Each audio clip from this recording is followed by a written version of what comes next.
My favorite protest sign is, we fought a king in 1775, a dictator in 1945, we'll fight whatever the hell this is in 2025. New data reveals the money being spent on Trump's military birthday parade happening this Saturday, paid for by taxpayers, could feed every single homeless veteran in America for more than 4 months. If there's money for his parade, there's money for Medicaid. According to Caroline Leavitt, the Trump administration won't be recognizing Pride Month and thinks it's silly to throw a parade for just 7% of the population, which is why they're throwing a $100 million parade for just one man's ego instead. Put his hands in front of him. Keep it going for foot. Put his hands in front of him. Put his hands in front of him. Put his hands in front of him. Put his hands in front of him. Put his hands in front of him. Put his hands in front of him. Put his hands in front of him. Put his hands. We gave them the power because we didn't vote. For the last 30 to 40 years, we kept giving the power to the presidency. The Patriot Act. Go back to that. Too many of my brothers are dead. Names on a wall. My father, my uncles died to keep these fascist motherfuckers out of America. And we, by not being involved, let the motherfuckers into the back door. You gotta tell your friends, your parents, and I know they're out there because I got trumpets in my family. And I asked them straight out, are you okay with this? And they are silent. The Republican Party is part of the problem. It's not just Trump. It's all those people who want security that does not really exist. It's a constant battle for your freedom, and they're gonna take it away from you. By signing a stroke of a pen, you gotta get angry. Hell yeah! You gotta fight peacefully until that's not an option. Just fuck that motherfucker. So why does this matter? Why are people out here getting soaked in the rain to send a message?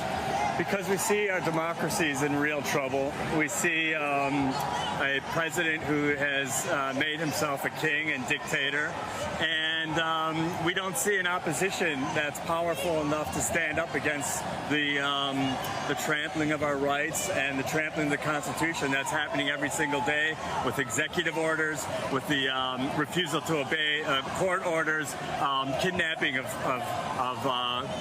immigrants, people who are here legally, people who their children are being taken from them. We're disgusted and we're scared, and we know that the only way that to fight this now is for the people, is to come together. When a U.S. senator is tackled in a press conference representing his constituency with a question to the Homeland Security, who has invaded that state with a military presence, you know you're heading towards dictatorship. That's a turning point. You're only going to see more of that happen. This administration will continue to overreach, and this will be the response. We're not going away. We're not going to be quiet. We love each other, and we realize that we love this country so much that we're leaving our homes today in the rain to express our friendship and love for the people here who made this place. A lot of you have seen that video where that Florida man warned protesters they'd be graveyard dead if they showed up and messed with him. Let's see how they do it in Texas. I'm looking at 4 philosophies that I have here with these protests. Reasonable. It's restricting the fewest freedoms possible. I want people to protest. I will be there with you. I will facilitate that as best I can. Peaceful protest and peaceful assembly. Disarming. Limiting the use of force, the coercion, and intrusiveness. I don't want officers to have to make arrests. I don't want officers to use force. Focused. We target only harmful behaviors and conditions. So the goal is, within a crowd, agitators are really good at hiding behind people that are there to peacefully assemble. And what they do is they'll create this chaos. We're going to have targeted enforcement into those people and remove them from the protest and allow this protest to continue on. That's the tone we're looking for. That's how you do it. So maybe, crazy idea, we should put more women in charge. That's Austin Police Chief Lisa Davis telling protesters, show up peacefully, show up in protest, but if agitators show up, they will be removed. No words of graveyard dead, we're going to sick them dogs on you. That is how you address the public. Because if you've been in a customer service job, the energy you put toward the customer is the energy you're going to get back. In the art of de-escalation, if you start at an 11, you're never going to get back down to a 1. So it is important for leaders to effectively communicate with the public. And Lisa Davis appears at least to have the messaging on point there. And it is a stark contrast to the Florida man. Graveyard dead, everybody. Millions of people all across America and around the world protested for No King's Day today, with there being crowds said to be record-setting. And I mean, look at the footage. The people just go on forever. And as far as some of the things we've seen in Los Angeles, they carried a massive copy of the U.S. Constitution. In Florida, protesters marched to Mar-a-Lago. San Francisco formed a giant human banner that said No Kings. Nashville endured the rain to protest. Chicago's protest was so big that one reporter speculated that it could be the biggest protest in the city's history. City officials in Boise announced that today's protest is the largest gathering in the city's entire history. In Idaho, I didn't know you had it in you. I mean, look at the photos. Is that like a third of Idaho out there? Even small towns in America have shown up in massive numbers, from Little Rock, Arkansas to State College, Pennsylvania, with it appearing that many Americans are absolutely pissed with the ICE secret police, the use of the military on the people, the authoritarian crackdown on free speech, the camps, the corruption, and the general lawlessness that this regime conducts itself with. Right in that is there were also huge protests in the United Kingdom, France, Germany, Italy, Switzerland, and over 37 other countries for the American people's struggle against tyranny, which is just wild to see. I mean, I want you to think about what it means that people in other countries are protesting for your freedom. Like, that's a thing that we normally see happen here. Though I suppose, as Thomas Paine wrote in Common Sense, the cause of America is in great measure the cause of all mankind. And if an American democracy and our rights are killed by Trump or whoever, then really nowhere is safe for democracy. Donald Trump is the most unqualified president this country has ever had, the last human being on this planet who deserves a parade for anything. We don't do that in America. Americans don't have military parades with missile launchers and tanks and aircraft. How dare he take our country and use it for his personal gain? I would say, fuck you. Make it all about him and celebrate him. It's flat out un-American. That's what dictators do, and this is not a dictatorship. Shit crazy. It's bad shit. Thank you, Chief. It is bad shit crazy. If you want to serve the military, if you want to show them dignity, give them health care, give them housing. Not only is it wrong, it's just plain a waste of money. Administration is the regime. It's not an administration. It's a regime. And please try to find somebody that's qualified. Yeah, leave America alone. Fucking lunatic. Peacefully boycott the Trump parade. Meanwhile, there's just no way you're going to find a clip funnier from last night.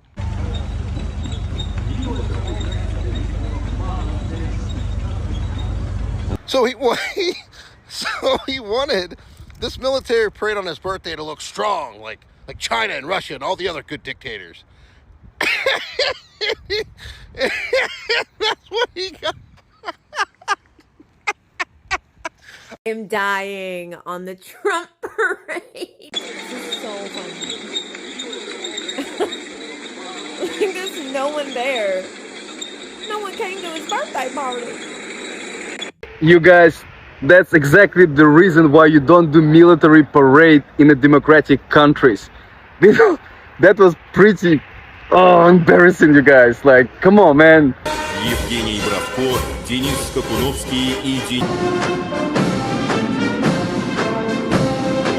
In the United States Army. As part of the buildup for World War II, cavalry and reconnaissance units were brought together to form the 1st Armored Division in 1940. Please hear me out. As a liberal, I'm going to get pushback, but I really did enjoy Donald Trump's military parade today. Nothing should get in the way of us celebrating the men and women who have Special thanks to our sponsor, Coinbase. Nothing, and I mean nothing, should ever get in the way of us celebrating our troops. We spend so many taxpayer dollars on our military for... Thanks to our sponsor, Palantir.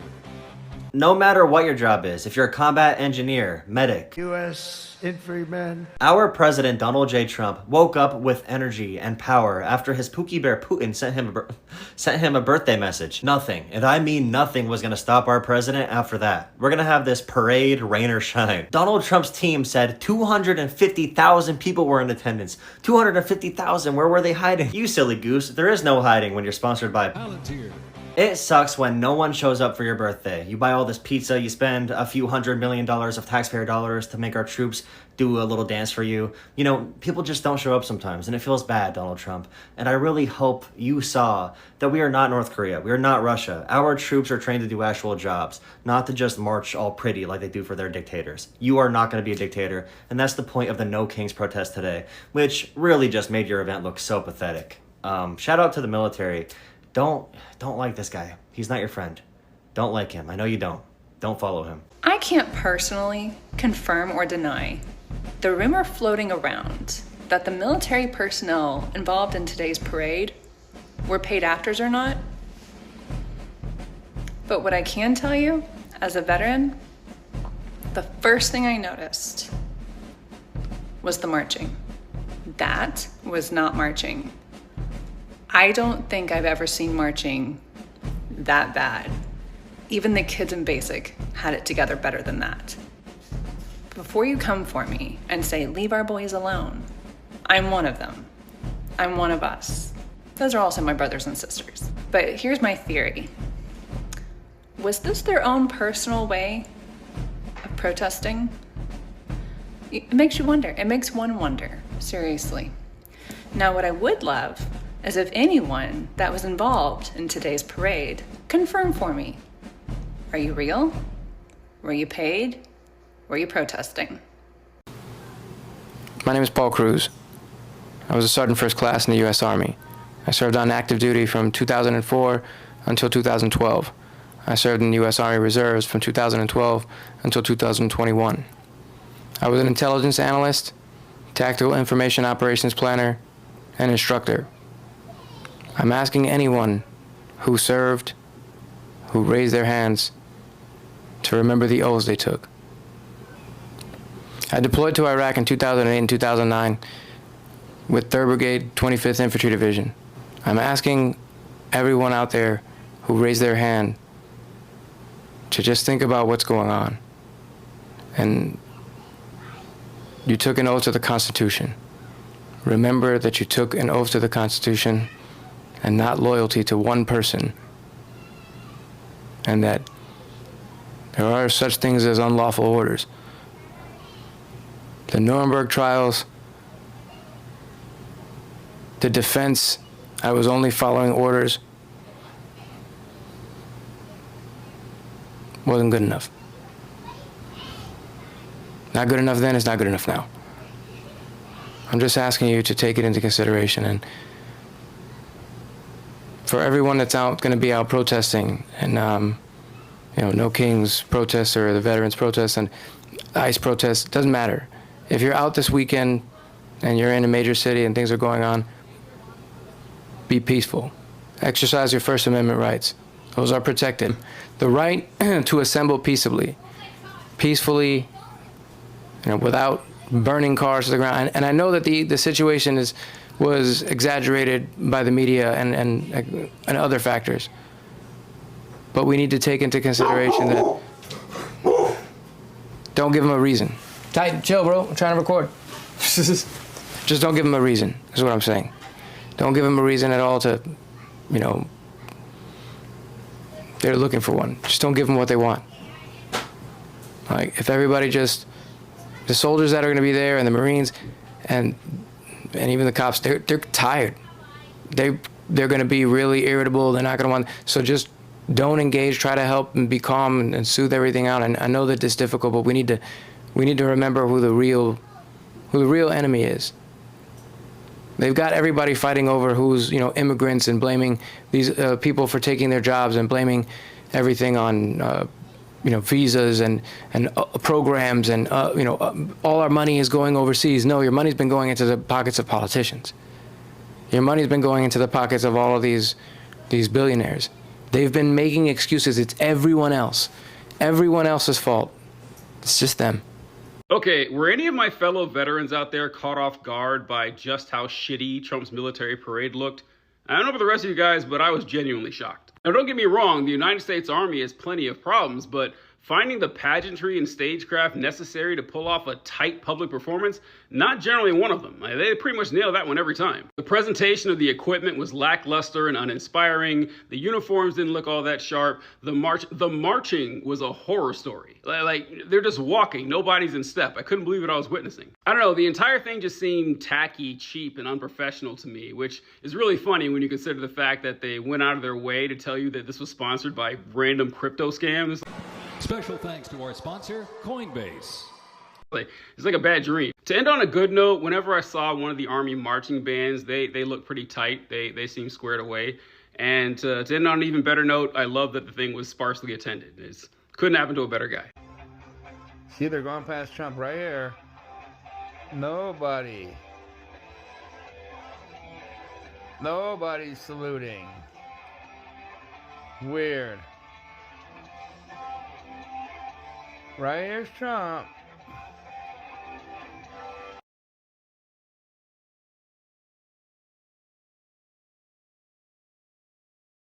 I understood the assignment. Did the assigner of the assignment understood who they were assigning the assignment to? You know, you have to ask the assigner on that one. Personally, I don't think they did any research. Yeah.